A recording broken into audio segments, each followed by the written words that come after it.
Hi, I'm Angelina, and I've been teaching people how to upcycle or remake their clothes for 11 years here on YouTube, and I've been sewing since I was 8. Last year, I opened my own fashion house for my brand Blueprint Signature, and I have two amazing girls working for me, Tiara and Kayshell. Together, we turn old clothes into designer pieces that we sell from my website, blueprintsignature.com, and we also do really fun upcycle challenge videos that you can vote for the winner. One of the comments I get a ton is how you want to become a pro upcycler just like me. And of course, I am very flattered, but I'm a super practical person and I want to make that possible by giving you all the actual tools to take your upcycling to the next level. So let's go on a journey, a fashion journey that is, from a complete never done this before beginner to someone who sells their upcycles for profit. So let's start with the beginner with absolutely no sewing experience. First, I want to say welcome and congratulations on starting something new. You rock. And if you don't know how to sew and want to upcycle, you're in luck, because not all upcycling requires sewing. I do no-sew upcycles all the time, and they're an amazing way to get your feet wet. This is going to include projects like cropping t-shirts and hoodies. I even have a tutorial on what scissors to use and how to get clean cuts, and another video on how to cut an off-shoulder tee without messing it up. At this stage, you can also do projects like my Scissors Only series, where you can make t-shirts super cute by cutting and weaving them together with t-shirt yarn. I mean, look at some of these projects. You can even machine wash them on Gentle, and we made a whole sundress with this technique. Next, you can move up to using things like grommets and laces or grommets and chains to create a whole host of designs. And I really like this stage because this is when you're working on being more creative. Because the techniques are fairly simple, once you learn them, you can simply focus on combining garments in new and unexpected ways. You can also start doing alterations at this stage with a product called Heat and Bond and hem tape. And I will include all of the tutorials and products that I'm mentioning in the description box below, so no worries. But with Heat and Bond, you can hem pants or shorts, and we were also able to do a professional looking crop blazer with this stuff. And it'll also allow you to make patches that can be ironed onto your clothes. And another thing at this stage you could do is add elastic to take in your jeans or turn your pants into joggers. Now, you can stay at this stage for as long as you like. You'll never get any pressure from me. But when you are ready to move to the next stage, here's how to do it. First, let's get organized. Just get yourself a regular notebook or journal to document your projects and your progress. If you want a guided planner for 2024 with project suggestions and inspirations, I do have an Upcycle planner that comes in hard copy or a digital form. I also have an undated planner if you want to work at your own pace and document your projects. Because it's so satisfying to look back and see how far you've come, especially when you get discouraged. That's kind of what these videos do for me. Okay, so next, you're probably thinking about learning to sew. I know it feels like a daunting task, but I got you. This step involves two things: choosing the right sewing machine for you and learning how to use it. If you're not sure if sewing is going to be right for you, or if your budget is very limited, I do have two videos on the best sewing machines for beginners. Some of them include the Brother LX3817, which can be purchased at Walmart for under $100, or the Janome Pink Lightning, which I really like, or a used sewing machine that you get on Facebook Marketplace or a thrift store. You can find some really good options, which gives you more bang for your buck. But if you want a beginner sewing machine that's going to have good resale value and last you longer, I have a separate video for that and a discount code for whatever sewing machine you decide to get. Like I said before, no worries, it is linked in the description box. This option is going to include machines like the Baby Lock Joy, the Burnett Academy, or the Husqvarna Viking 118, which I absolutely love. And after you've chosen your machine, now it's time to learn to use it. I do have a whole series that's going to interactively teach you parts of the machine, sewing terms, the tools you need, types of needles, types of thread, and how to set up your sewing machine and start sewing. Now, once you've gone through that playlist, don't stop there, because you never actually get better at something until you start putting it into practice. So that brings us to the next step. So now you're a novice, which means that either you know how to sew pretty well, but you're new to upcycling, or you're new to sewing, but you've been upcycling for a while. If you can sew, then more than likely you're used to using raw fabric and patterns. I have something very important to say to you. Old garments are just fabric that nobody wants anymore. You can start your upcycling journey by using old sheets or blankets and the patterns you have and just making them into something new.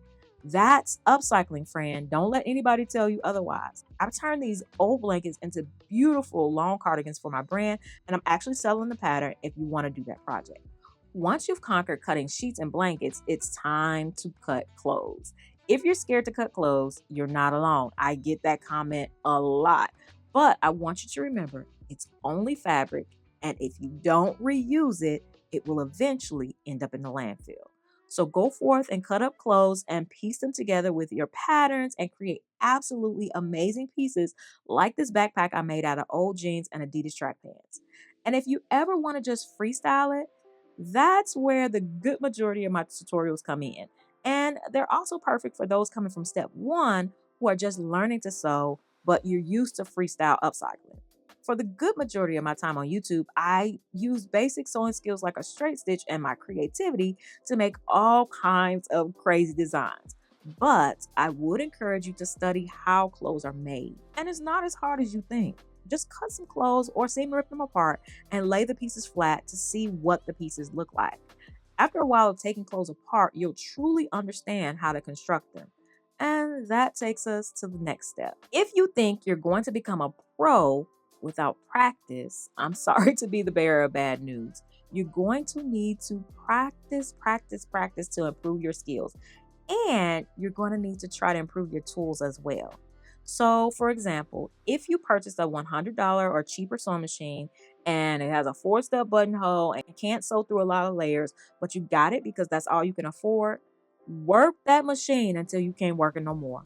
When I was making this project with the denim flat fell seams, there were definitely portions on the shoulder that my sewing machine just couldn't go through. But I did not let that stop me. I kept creating and kept practicing with what I had. Having to create tutorials for this channel has definitely pushed me to continuously get better. And this community has helped me a ton too. The people who comment and tell me that ironing as I go will make it easier in the long run, you guys have definitely helped me, and you know who you are.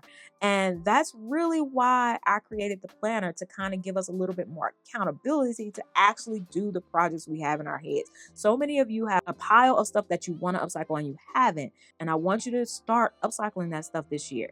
And this year, we're going to go through the planner together. At the time of me making this video, we're still in the closet clean out section. And I'm happy to report that my closet is still clean after a whole month.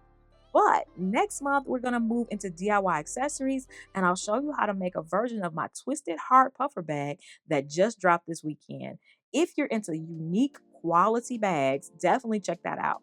But I also have a private Facebook group if you're looking for community, like actual people that you can share your upcycles with that will cheer you on and talk you through the difficulties.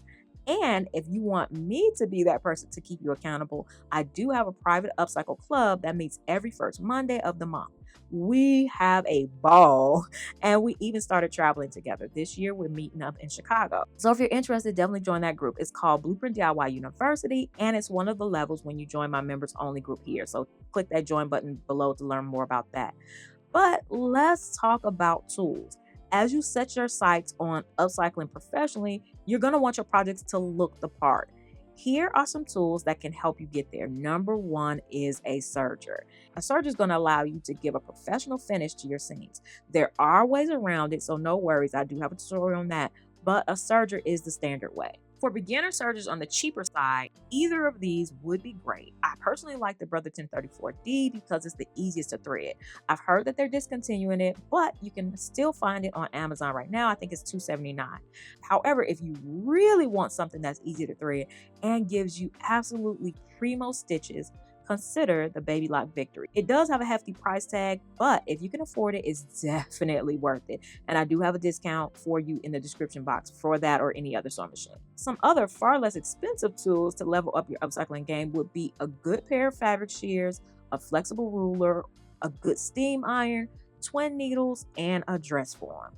And trust me, I'm not telling you to go out and buy a bunch of stuff that you don't need yet, but I am saying that better tools do make the job easier. When I moved from home domestic sewing machines to industrial and heavy duty machines, it was definitely a game changer. I love my Janome HD9 and my Right fabricators so much. And there are definitely projects that I'm doing now with those that I wouldn't have been able to do before. So what I'm saying is work on improving skills first and improving tools as you go along. Don't let the lack of tools stop you though.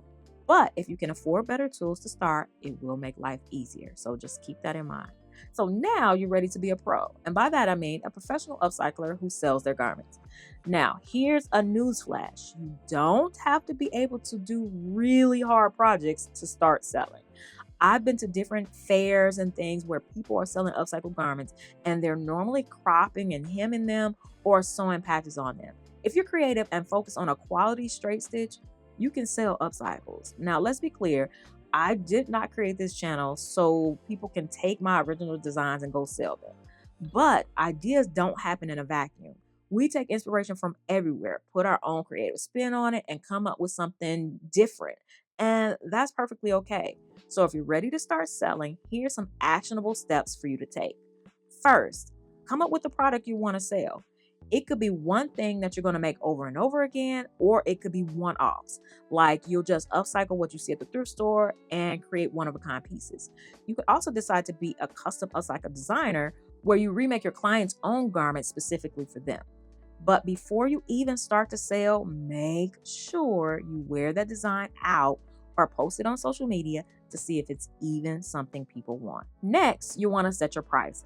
Consider how much your materials were, how much you want to make hourly, how many hours each project takes, and how much profit you want to make. Listen to this carefully. Paying yourself hourly is not profit. Your hourly rate pays your bills, while profit allows you to reinvest in your business to grow the business. If you don't charge profit, you'll always be living check to check. So remember that. Next, you'll need a sales channel. Where are you going to sell your product? It could be Etsy, it could be TikTok Shop, or you can make your own website. My website for Blueprint Signature is through Shopify. You pay a monthly fee and they have free templates. This is not sponsored, but that's just who I use and I do like it. Now, the next part is the hardest for creatives. You have to market or sell your products. This part is hard for me because I just want to make cool stuff and get paid to do it. But if you miss this part, your products won't sell. So use social media. It's free. And I want you to hear me very clearly. Just because you posted about it once does not mean that everyone saw it. So you post about it, nobody liked it, and now you're discouraged. There are billions of people on this planet. So even if 1 million people saw it, everybody didn't see it. So keep posting about your products, please. I honestly don't like salesmen. So this part is really hard for me because I feel like I'm begging people to buy. But it's not begging if you have a good product and you're just simply telling people about it. So post, post, post. And lastly, but it should have been further up maybe, but just make sure that your business and tax information is set up properly. It's as simple as setting up a DBA. That means doing business as, and it lets the government know that you're doing business as another name other than the one your parents gave you.